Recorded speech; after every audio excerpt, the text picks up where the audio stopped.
Extra ordinary लोग होते हैं, ये पैदा तो शख्स बन के होते हैं, लेकिन जब इस दुनिया से जाते हैं तो शख्सियत बनकर जाते हैं। तो हमें ये डिसाइड करना है कि अल्लाह मेड अशरफुल मखलूकात और मैं एक एक्स्ट्रा ऑर्डिनरी इंसान बनकर जाऊंगा। अब एक्स्ट्रा ऑर्डिनरी बनने के लिए ज़िग ज़िगलर आगे कहता है कि अगर ऑर्डिनरी से निकलकर एक्स्ट्रा ऑर्डिनरी बनना है तो आपको एक काम करना पड़ेगा, एंड दैट इज कॉल्ड, उसको वो कहता है, उसको हम कहते हैं इन्वेस्टमेंट। कहता है अगर ऑर्डिनरी से निकलकर एक्स्ट्रा ऑर्डिनरी बनना है तो इन्वेस्टमेंट करनी पड़ेगी। फिर वो फर्दर डिफाइन करता है there are two types of investment. पहली जो इन्वेस्टमेंट होती है वो होती है टाइम की। दुनिया में जितने लोग भी ऑर्डिनरी हैं या जितने लोग भी एक्स्ट्रा ऑर्डिनरी हैं, कोई अमीर है, कोई गरीब है, कोई बहुत कामयाब है, कोई बहुत नाकाम है, अल्लाह ताला ने एक चीज सबको एक जैसी दी है, दैट इज कॉल्ड टाइम। जो यंगस्टर्स बहुत कामयाब हैं या जो लोग बहुत कामयाब हैं उनके पास भी दिन में 24 घंटे हैं, और जो लोग बहुत नाकाम हैं उनके पास भी दिन में 24 घंटे हैं। फर्क इस बात से पड़ता है कि कौन अपने 24 घंटे को इस्तेमाल कैसे करता है। एक्स्ट्रा ऑर्डिनरी आदमी अपना 24 घंटे को प्रोडक्टिव बनाने की कोशिश करता है। उसका टारगेट ये होता है मैं हर वो काम करूं जो मुझे मेरे गोल, मेरे टारगेट की तरफ लेकर जाए। वो ट्रेनिंग प्रोग्राम अटेंड करता है, वो ऑडियो विजुअल सुनता है, वो बुक्स पढ़ता है। ऐसा आदमी बनता है एक्स्ट्रा ऑर्डिनरी। और ये जो ऑर्डिनरी टाइप के लोग होते हैं ये भी अपना टाइम इन्वेस्ट करते हैं। ये बाहुबली देखने में अपना टाइम इन्वेस्ट कर देंगे, मेरे पास तुम तेरे पास मैं हूं, उस टाइप की चीजें देखने में ये अपना टाइम इन्वेस्ट करते हैं। Because the reason is that they don't have the direction. उनको एक्स्ट्रा ऑर्डिनरी बनने का किसी ने बताया ही नहीं है। बिकॉज इन्वेस्टमेंट ऑफ टाइम ही ये डिसाइड करती है कि आप ऑर्डिनरी रहने वाले हैं या एक्स्ट्रा ऑर्डिनरी बनेंगे। Second investment is called the investment of money. Ordinary और एक्स्ट्रा ऑर्डिनरी लोगों में फिर पैसा खर्च करने का फर्क भी है। ऑर्डिनरी लोग हमेशा उन चीजों पे पैसा खर्च करते हुए नजर आते हैं जिसका कोई फ्यूचर में रिटर्न नहीं होता। यानी कि वो अच्छे अच्छे सेलफोन्स पे पैसे खर्च करेंगे, वो महंगे महंगे कपड़े खरीद लेंगे, वो अपने आप को ब्रांड बनाने के चक्कर में ये सब चीजें करते हैं। लेकिन एक्स्ट्रा ऑर्डिनरी आदमी हमेशा पैसा वहां पर इन्वेस्ट करता है जहां से उसकी लर्निंग बढ़े, उसकी नॉलेज बढ़े, उसका कौशल्य बढ़े। और जैसे जैसे आप अपनी इन्वेस्टमेंट करते हैं अपनी लर्निंग के ऊपर, जैसे जैसे आप अपनी लर्निंग बढ़ाएंगे किसी भी फील्ड में, किसी भी काम में, in future the L will remove and it will become your earning. Future में होगा ये कि आपका जो लर्निंग का एल है इट विल रिमूव परमानेंटली और आपका वो अर्निंग में कन्वर्ट हो जाएगा। अब यहां पे मैं चाहूंगा कि कुछ लोगों से सवाल करूं। यहाँ पे एक साहब मुझे नजर आ रहे हैं। Sir, if I give you a mango and you squeeze it, what juice will come out?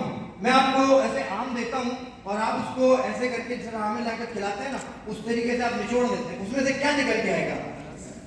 रस निकल के आएगा, यानी कि मैंगो जूस निकल के आएगा। यहाँ पे मेरे साथ एक दोस्त और है। Sir, if I give you N orange, what juice will come out? Orange juice. Definitely होता यही है कि what we have developed in our good time, it will automatically come out in our bad time. जो कुछ भी अभी right now आपका good time है, कोई रिस्पॉन्सिबिलिटीज नहीं है, कुछ भी नहीं है, this is your good time. What you have developed in your good time, it will automatically come out in your bad times. वो यहाँ पर भी बात कर रहे थे, कल भी हुसैन साहब ने कहा था शायद कि Pakistan is the richest country in youngster. 67% youngster है हमारे पास। तो मुझे तो वो यंगस्टर्स नजर ही नहीं आते कुछ बड़ा करने में। कोई भी यंगस्टर ने कोई बहुत बड़ा काम नहीं किया, सिर्फ गिनती के लोग ही क्यों कर पा रहे हैं। हम लोग रिचेस्ट हैं और कहा यह जाता है कि youngster are the future of any country. यानी कि किसी भी कंट्री का जो फ्यूचर है वो उसके यंगस्टर्स होते हैं। मैं ये कहता हूं only the good youngster are the future and the essence of the country and the other are the liabilities. बाकी के सब लोग लायबिलिटीज हैं। यहाँ पर हम आपको इस तरीके से मजीद बताते हैं। हम में से जो यंगस्टर है, ये जो यूथ कैपेसिटी का टॉपिक है, यूथ अपनी कैपेसिटी को डेवलप करना चाहता है, आगे से आगे बढ़ना चाहता है, अपने ड्रीम्स को, अपने गोल्स को, अपने टारगेट्स को अचीव करना चाहता है। But there is a problem कि वो उन चीजों के साथ एंगेज हो गया जिसने उसको ग्रो करने से रोक दिया। ग्रोथ की तरफ आदमी जा ही नहीं रहा। सोसाइटी का नेगेटिव इन्फ्लुएंस उसको कुछ करने ही नहीं दे रहा। मैं एक स्टोरी से आपको बात शेयर करूंगा। 5 साल हो गए पब्लिक स्पीकिंग करते हुए। हर दफा किसी भी सेमिनार में जाता हूं तो 4 टाइप की ऑडियंस आई हुई होती है। पहली ऑडियंस वो कैटेगरी की होती है that are called the heartfelt commitment people. ये वो लोग होते हैं जो दिल से सीखना चाहते हैं। इनको ये कहते हैं हम करना चाहते हैं, हमें आता नहीं है, लेकिन फिर भी हम सीख के कुछ ना कुछ करेंगे। ये कहलाते हैं हार्टफेल्ट कमिटमेंट वाले लोग। ये बड़े डिसिप्लिन के साथ मौजूद होते हैं। दूसरी कैटेगरी का जो आदमी होता है वो कहता है मैं करना चाहता हूँ लेकिन मुझे करना नहीं आता।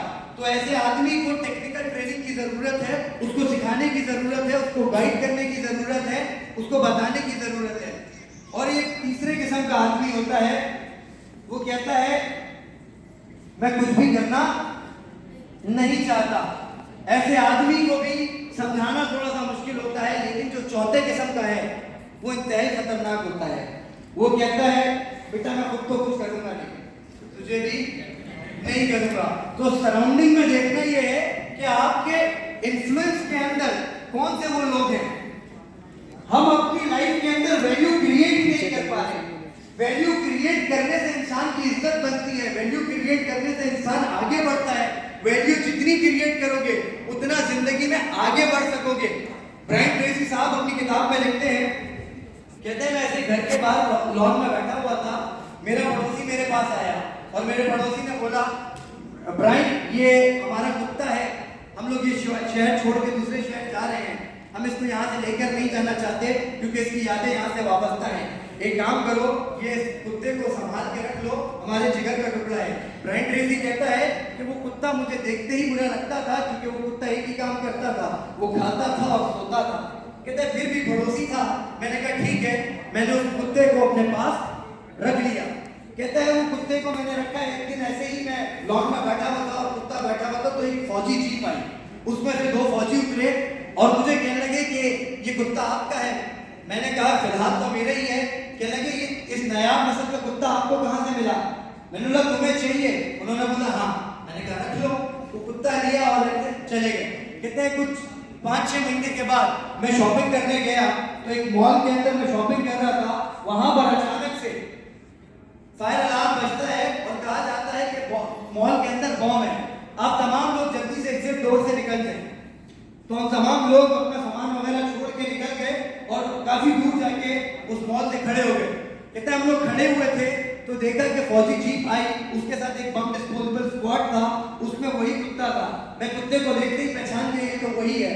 वो कुत्ते को अंदर लेकर गए और ठीक 20 मिनट के बाद अनाउंसमेंट होता है कि आप लोग को थोड़ी देर में दोबारा से आप लोग अपनी शॉपिंग को कंटिन्यू कर पाएंगे क्योंकि कुत्ते ने बम ढूंढ लिया है और 10 से 15 मिनट के बाद आप लोग अपनी शॉपिंग को कंटिन्यू कीजिएगा। कह रहे हम तमाम लोग यहाँ पर खड़े हुए थे और वो फौजी आए और वो बम डिस्पोजेबल स्क्वाड आया और आके उस कुत्ते को जब जीप में बिठाया, कुत्ते ने जीप से बाहर निकल के जब वो देख रहा था तो तमाम खड़ी हुई आवाम ने उस कुत्ते को ऐसे सैल्यूट कर किया।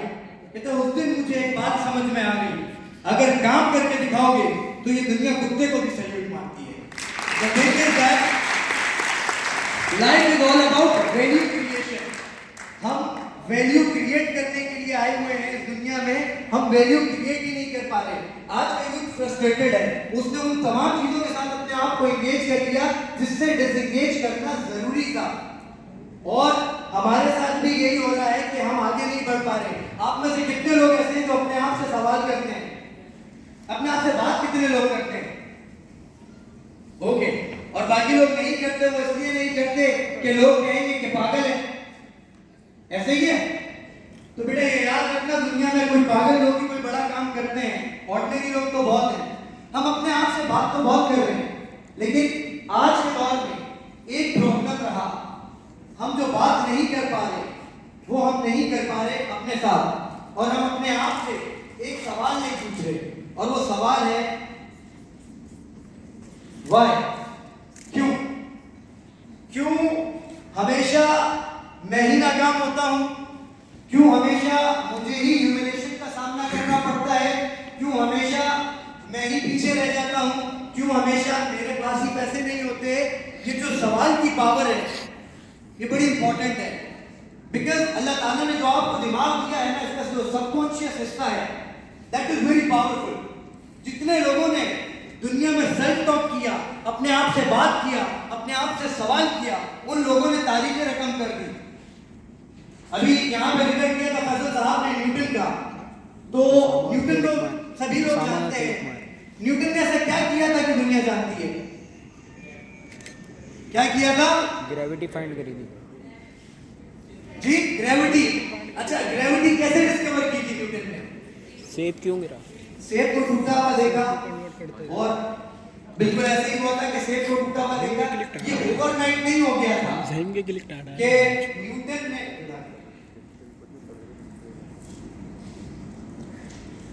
ये ओवरनाइट नहीं हुआ था कि न्यूटन ने देखा ऊपर से सेब गिरा और न्यूटन जमीन से 3 फीट ऊंचा उछला और कहने लगा yahoo there is something and I called it a gravity. Newton ने एक अरसे तक अपने आप से सेल्फ टॉक की, अपने आप से बात की, व्हाई कोई भी चीज ऊपर से नीचे ही क्यों आती है। उसने जब बार बार ये सवाल किया तो उसी के लाशऊरी दिमाग ने, उसके सबकॉन्शियस माइंड ने उसको आंसर किया कि ये वजूहात है जिसकी वजह से कोई चीज नीचे आती है, कोई ताकत, कोई कुव्वत मौजूद है। तो उसने ग्रेविटी को फाइंड आउट कर लिया। अब न्यूटन हम जैसा होता, सेब उठाता, घर जाता अब्बा के पास और कहता अब्बा ये सेब ऊपर से नीचे क्यों आया? तो अब्बा कहते देखो बेटा, यहाँ तो तुम सुकून से बैठो, परेशान मत हो। मैं जब छोटा था तो सेब ऊपर से नीचे आता था, जब तुम्हारे दादा छोटे थे तब भी सेब ऊपर से नीचे आता था, और उनके भी दादा छोटे थे तब भी सेब ऊपर से नीचे ही आता था। तो बेटा टेंशन क्यों लेता है? आने दे, तेरे को क्या प्रॉब्लम है? और या फिर सेब लेता और अपने ट्यूशन ट्यूटर के पास चला जाता या अपने स्कूल कॉलेज यूनिवर्सिटी के ट्यूटर के पास जाता और कहता सर ये सेब ऊपर से नीचे क्यों आया? तो सर उसको एक ही बात कहते हैं, बेटा बात सुन, यहाँ पे तू पढ़ने आता है, हम क्या मजाक कर रहे हैं? The thing is that आज हम लोग अकाउंटेबिलिटी नहीं लेते, अपने आप से जब तक सवाल नहीं करते ना, हमें अपने आप को बेहतर बना ही नहीं सकते। मैं डेली एक बुक लिखता हूँ अपनी जात के लिए और उस बुक का नाम है मी माय मेंटोर। दिन के अंदर जितना कुछ भी किया, जो जो गलत किया, अगर मेरा कोई टीम मेंबर मुझे छोड़ के गया, उसने टीम छोड़ दी, तो मैं उसको अकेले बैठ के लिखता हूँ कि क्या रीजन था। मैं हार्श हो गया था, मैंने ज्यादा बोल दिया था, मैंने ओवर बर्डनाइज कर दिया था, क्या रीजन था कि वो छोड़ के गया। इस तरह मुझे सेल्फ इम्प्रूवमेंट करने का अपना ऑटोमेटिकली टाइम मिलता है। जब तक आप अपने साथ नहीं बैठेंगे, आप भी बैठते हैं तन्हाई में, बैठते तन्हाई में, हाँ, लेकिन तन्हाई में आपके पास मोबाइल होता है। और जब से व्हाट्सएप ने नई प्राइवेसी पॉलिसी अप्लाई की है तो हम सब के टेक्स्ट भी बदल गए हैं। रात को 12:30 बजे टेक्स्ट आता है, रात बहुत हो गई है, सो जाते हैं, सुबह तहज्जुद में भी उठते हैं। वो वहां तक नहीं जा रहा जहां तक आप अभी भी सोच रहे हैं। तो कहने का मकसद है कि जहां डरना था वहां नहीं डर रहे, हम व्हाट्सएप से डर रहे हैं। हमने इन्हीं जैसी चीजों के अंदर अपने आप को एंगेज करके रख लिया। फिर यूथ को आज कोई ऐसी डिसेबिलिटी नहीं है, कोई भी ऐसी डिसेबिलिटी नहीं है कि टांग टूट जाए, क्योंकि यूथ तो बाहर निकल ही नहीं रहा, कोई फिजिकल काम तो कर ही नहीं रहा। आज से 20-30 साल पहले हर जो 20-30 साल पुराने लोग हैं उनसे पूछें तो हर आदमी जो आज बड़े बड़े मनसब का फायदा है वो ये कहेगा मेरा 2 दफा हाथ टूट चुका है, 3 दफा मेरी टांग फ्रैक्चर हो चुकी है। वो लोग बाहर निकला करते थे, काम किया करते थे। आज हमें 2 बीमारियां बाहर हो गई हैं जिसकी वजह से हम लोग नॉन प्रोडक्टिव बन रहे हैं। एक बीमारी कहलाती है जिसको मैं कहता हूँ 100% एक्यूरेसी सिंड्रोम। 100% एक्यूरेसी सिंड्रोम कहते हैं किसी भी दिमागी खलल को, दिमागी बीमारी को। मैं जो करूंगा परफेक्ट करूंगा, परफेक्शन की चक्कर में हर आदमी लगा हुआ है। और ये जो सिंड्रोम है कि मैं I start speaking English whenever I be perfect in speaking English, तो फिर मैं जाकर बोलूंगा, वो परफेक्शन का वेट कर रहा है। मैं जब इस काबिल हो जाऊंगा कि मैं कारोबार कर सकूं, देन मैं कोई इनिशिएटिव लूंगा, मेरा रिज्यूमे बिल्कुल फाइनल हो जाएगा, तब मैं जाके करूंगा। परफेक्शन का वेट नहीं करना। जितना सेल फोन के अंदर आपके पास एप्लीकेशन मौजूद है, अगर इन सब डेवलपर्स ने वेट किया होता परफेक्शन का तो किसी की भी एप्लीकेशन मार्केट में नहीं होती। इन्होंने स्टार्ट किया, उसके बाद अपडेट भेजते रहे। माइक्रोसॉफ्ट दुनिया का नंबर 1 ऑपरेटिंग सिस्टम ओवरनाइट नहीं बन गया। माइक्रोसॉफ्ट ने कभी भी परफेक्शन का वेट नहीं किया। बिल गेट्स ने चीज बनाई, उसने बोला बस मार्केट के अंदर लॉन्च करो, बाद में देख लेंगे, अपडेट भेजते रहेंगे। Do not wait for the perfection. Start the work and make that work perfect. Perfection कोई पैदाइशी किसी के पास नहीं होती, लेकिन अगर perfection के वेट में रह गए तो ये जो 100% एक्यूरेसी सिंड्रोम है, ये आपको डिसीजन लेने से रोकेगा। मिसाल के तौर पे आपको अपना वेट कम करना है, आप कहते हैं मेरे पास पूरा प्रॉपर ट्रैक सूट होगा, then I go to the gym और जाकर अपना वेट कम करूंगा और मुझे 90 से लेकर आना है 60 पे। आपने गए 2 दिन काम किया, उसके बाद क्या हुआ, 2 किलो कम हुआ, आप वहीं टूट जाएंगे। आप बोलेंगे नहीं, अब थोड़ा सा वेट करते हैं। एक पहला 100% एक्यूरेसी पहले दिन नहीं आती और दूसरा कहलाता है do it tomorrow. Do it tomorrow, ये 2 बीमारियां हमें आगे नहीं बढ़ने देंगी। डू इट टुमारो क्या है, जो करूंगा कल से करूंगा, और जब कल आती है आपको कहा जाता है जो आपने कहा था कि कल से करूंगा, तो वो अभी तक क्यों नहीं किया? बोला तो था कि कल से करूंगा, तो ये कल कभी आने वाली नहीं है। जिंदगी में एक चीज याद रखिएगा, अगर जिंदगी में बहुत आगे बढ़ना है, कामयाब होना है, तो ट्रांसफॉर्म योर ह्यूमिलेशन। हर आदमी की जिंदगी के अंदर जिद्दत होती है। You all have heard the story of Muhammad Ali boxer. Muhammad Ali boxer को कितने लोग जानते हैं? Muhammad Ali was a boxer. Muhammad Ali कैसे मोहम्मद अली बन गया? अगर जिल्लत नहीं होती तो मोहम्मद अली नहीं बनता। हमारी जरा सी ह्यूमिलेशन हो जाती है, जरा सी जिल्लत हो जाती है, जरा सा नाकाम हो जाते हैं, हम उस नाकामी को, उस ह्यूमिलेशन को दिल से ऐसे लगा के बैठ जाते हैं और उसके बाद हम कुछ बड़ा करने का सोचते ही नहीं है। मोहम्मद अली जब 12 साल का था तो उसके दिल में एक ख्याल पैदा हुआ कि मुझे बाइसाइकिल चाहिए। उस जमाने का 12 साल का बच्चा था, साइकिल मांग सकता था, आज का होता तो पता नहीं क्या कुछ मांग लेता। तो 12 साल की उम्र में उसने डिसाइड किया कि मुझे साइकिल चाहिए। अपने फादर के पास जाता है और कहता है अब्बा आई वांट अ बाइसाइकिल। तो मोहम्मद अली के वालिदैन गरीब लोग थे, उन्होंने कहा मोहम्मद अली हम तुम्हारे लिए साइकिल नहीं ला सकते, बेटा थोड़ा सा कोऑपरेट करो, अगले साल लेकर आएंगे। उसने बोला चाहिए तो अभी चाहिए, और जाकर रूम में ऐसे बैठ गया और रूम को लॉक कर दिया। सुबह से दोपहर और दोपहर से शाम होने को आई, मोहम्मद अली अपने रूम से बाहर नहीं निकला। माँ बाप दोनों ने सर जोड़ के बैठे और जितने पैसे उनके पास थे उन्होंने निकाले और मोहम्मद अली के जाके गेट नॉक किया। उसने गेट खोला, जाके उससे बात की, एक हफ्ता दे दो, एक हफ्ते के बाद तुम्हारी बाइसाइकिल आ जाएगी। मोहम्मद अली ऐसे बाहर से जब होकर एक हफ्ते के बाद घर के बाहर गया, उसने जैसे ही देखा कि घर के बाहर एक साइकिल खड़ी हुई है, उस साइकिल को देख के वो खुश हो गया। उसके पास जो सामान था उसने वहीं अपने घर के दरवाजे पर वो सामान छोड़ा और ऐसे बाइसाइकिल पर बैठ के राइड को एंजॉय करने निकल गया। ये उस जमाने की बात कर रहा हूँ जब गोरे कालों से नफरत किया करते थे, अंग्रेज कालों से नफरत किया करते थे। मोहम्मद अली 12 साल का मोहम्मद अली धूप के अंदर अपनी साइकिल को एंजॉय करता हुआ जा रहा है। सामने से देखता है कुछ गोरे लड़के आ रहे हैं और वो गोरे लड़के आके उसके गिर्द से घेरा बना लेते हैं। वो घेरा बना के उसको मारने लग जाते हैं और उसका कालेपन का मजाक उड़ाने लग जाते हैं। जब ये बात ज्यादा बढ़ती है तो मोहम्मद अली, पहले तो बात अल कलामी तक होती है, बात हाथापाई तक पहुंच जाती है, क्योंकि वो लड़के तादाद में ज्यादा थे। मोहम्मद अली को इतना मारते हैं और मारने के बाद जमीन पर मोहम्मद अली गिरा हुआ होता है और उसकी साइकिल भी तोड़ देते हैं। इमेजिन कीजिएगा कि एक 12 साल का लड़का काला सा है, चिलचिलाती धूप में जमीन पर पड़ा हुआ है, उसके होठ और नाक से खून बह रहा है और वो ऐसे हंसते हुए जा रहे होते हैं। मोहम्मद अली खड़ा होता है, अपने आंसू साफ करता है, अपने कपड़े छानता है। वो रो रहा इसलिए नहीं था कि उसको मारा, वो रो रहा इसलिए था कि उसके बाप ने बहुत मेहनत से साइकिल लेके दी थी, वो तोड़ दी। मोहम्मद अली के पास 2 ऑप्शन थे, पहला अपने फादर के पास जाए और पूरा किस्सा बयान कर दे, दूसरा अपने बॉक्सिंग के कोच के पास जाए और पूरी स्टोरी सुना दे। तो वो बॉक्सिंग के कोच के पास जाता है और पूरी स्टोरी बयान कर देता है।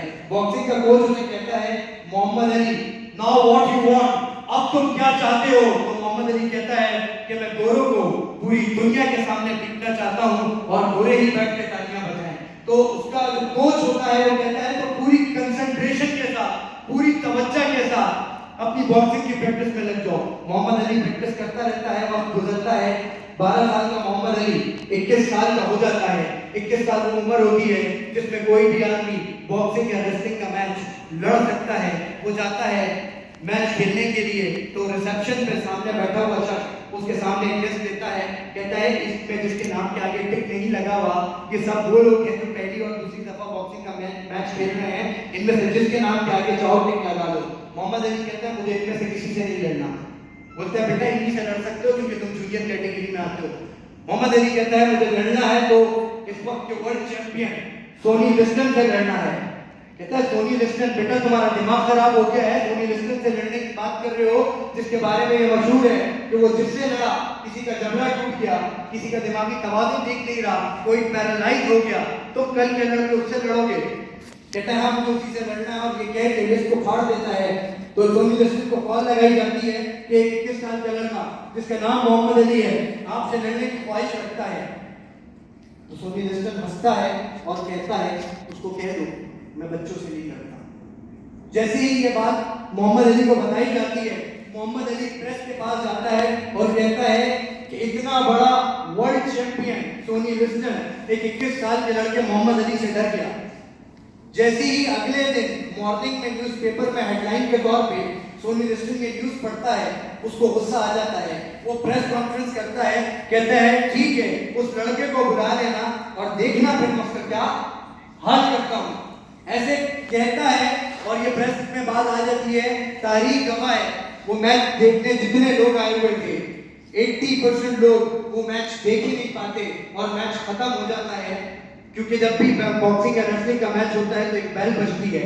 तो जितने लोगों की नजर उस बेल पे गई और अंदर आई इतने में मैच खत्म हो चुका होता है, क्योंकि मोहम्मद अली ने पहला ही पंच भरपूर ताकत के साथ सोनी लिस्टन के जबड़े में मारा होता है। उसका जबड़ा टूट चुका होता है और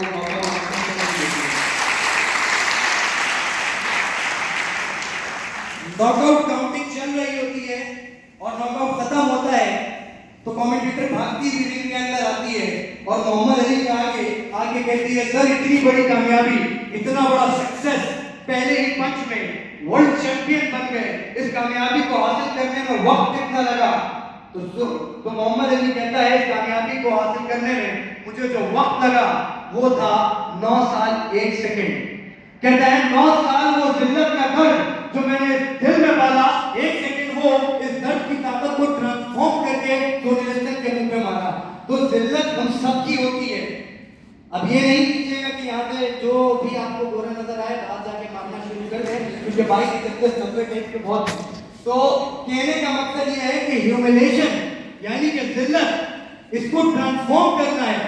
हम लोग ट्रांसफॉर्म करना ही नहीं चाहते और स्टॉप कॉपी अदर, हम लोगों जैसा बनना चाहते हैं, हम लोगों को कॉपी करना चाहते हैं, हम अपना कुछ क्रिएट नहीं करते।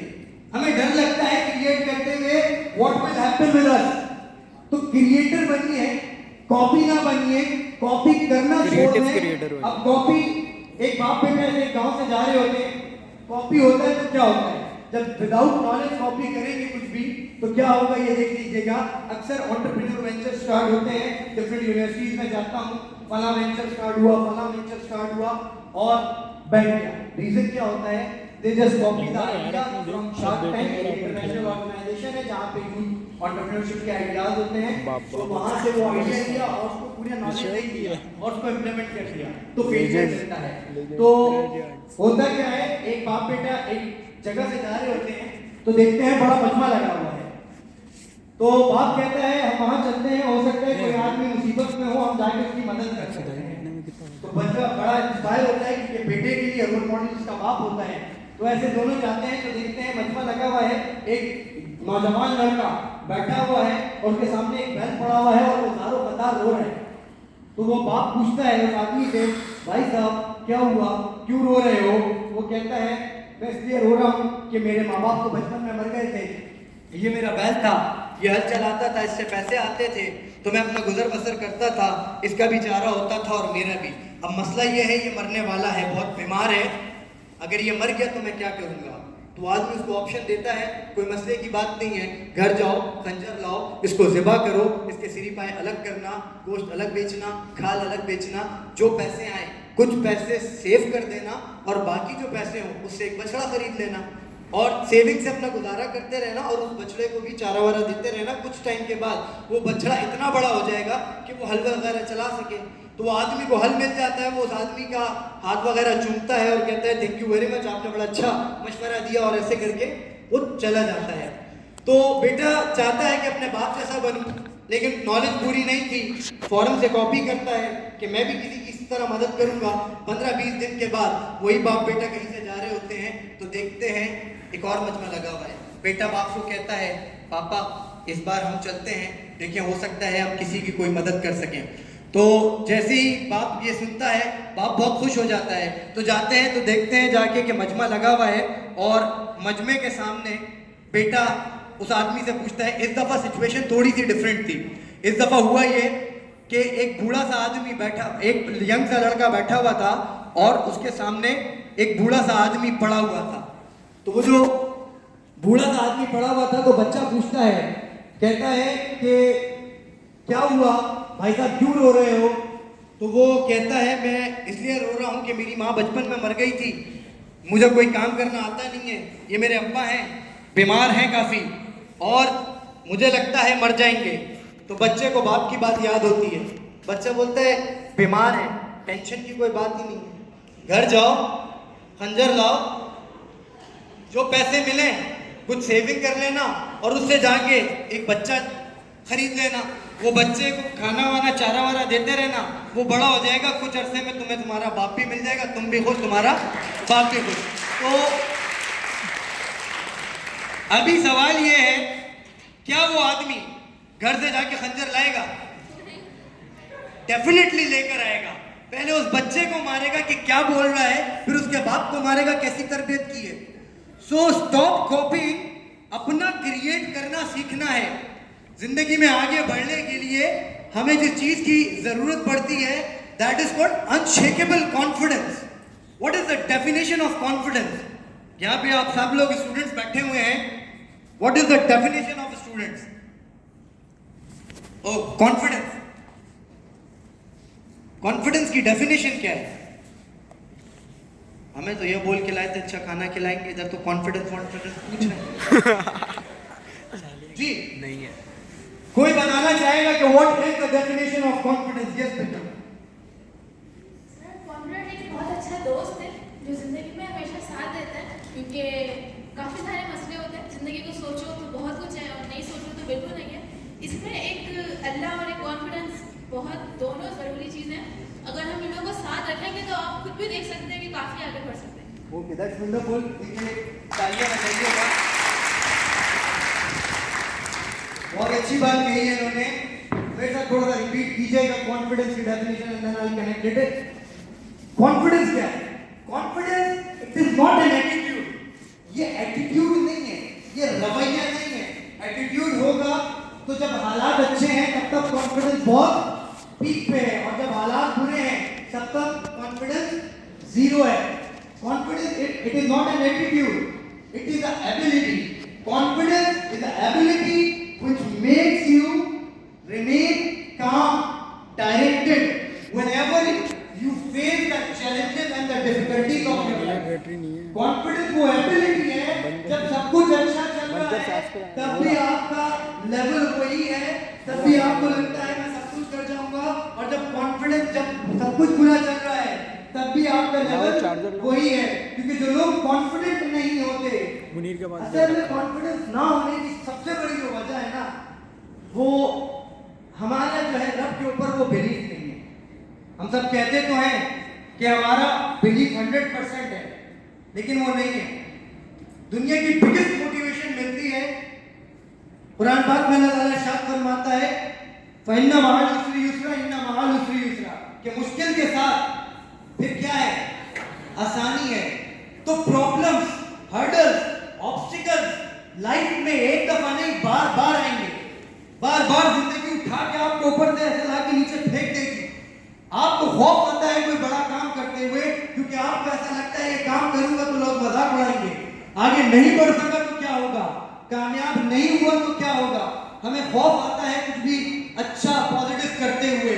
अल्लाह ताला ने इंसान को इंतहाई पॉजिटिव बनाया है, और देयर आर टू फोर्सेस, एक है पॉजिटिव और एक है नेगेटिव। इंसान नेगेटिव की तरफ अट्रैक्ट हुए जा रहा है। जब आप पॉजिटिविटी के रास्ते पे चलना शुरू होते हैं, जब आप अपने आप को उस मुकाम पर लेकर जाने के लिए तैयार हो जाते हैं कि मैं रब के साथ डायरेक्ट कनेक्ट होना चाहता हूँ, उसको आपको मुश्किलात आती हैं, आपको हर्डल्स आते हैं, आपको ऑब्स्टिकल्स आते हैं, और जब ये मुश्किलात, प्रॉब्लम, हर्डल्स, ऑब्स्टिकल्स आते हैं तो आदमी कंफ्यूज हो जाता है, और कंफ्यूज होने के बाद वो स्विचिंग करना स्टार्ट कर देता है। वो कभी यहाँ से भागता है, कभी यहाँ से भागता है, कभी यहाँ से भागता है। सारी जिंदगी वो ऐसे भागते भागते आखिर में जिस जगह पर जाकर रुकता है तो उसके सामने एक साइन बोर्ड लगा हुआ होता है जिस पे लिखा होता है, ये जो तुम ले रहे हो ऐ नाकाम आदमी, ये जो तुम ले रहे हो ये तुम्हारी जिंदगी की आखिरी सांस है। काश कि तुमने रब के आगे सच्चे दिल से सर झुकाया होता और दुनिया के सामने सर उठाया होता। काश कि तुमने अपने बूढ़े बाप के कंधों का सहारा बनने का सोचा होता। काश तुमने अपनी माँ की आंखों में उन आंसुओं को देखा होता जो तुम्हें कामयाब देखने के लिए तरस रही थी। तुम सारी जिंदगी भागते भागते आज भाग रहे हो और आज एक नाकामी की मौत, गुमनामी की मौत लेके जा रहे हो। The thing is that हमें कनेक्ट होना है, हमें खौफ नहीं लाना। This is not a true love कि अम्मा के मरने के बाद आंख में आंसू कितनी बार आए। The true love is that जब तक अम्मा जिंदा रही अम्मा की आंख में एक आंसू नहीं आने दिया।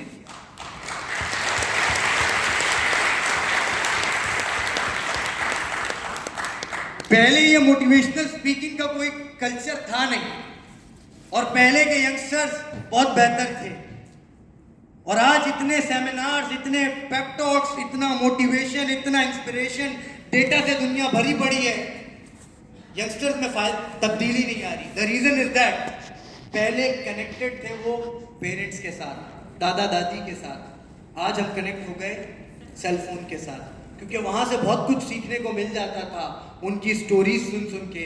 लेकिन आज हमारे साथ प्रॉब्लम ये है कि हम उनसे तो वैसे ही दूर हो गए।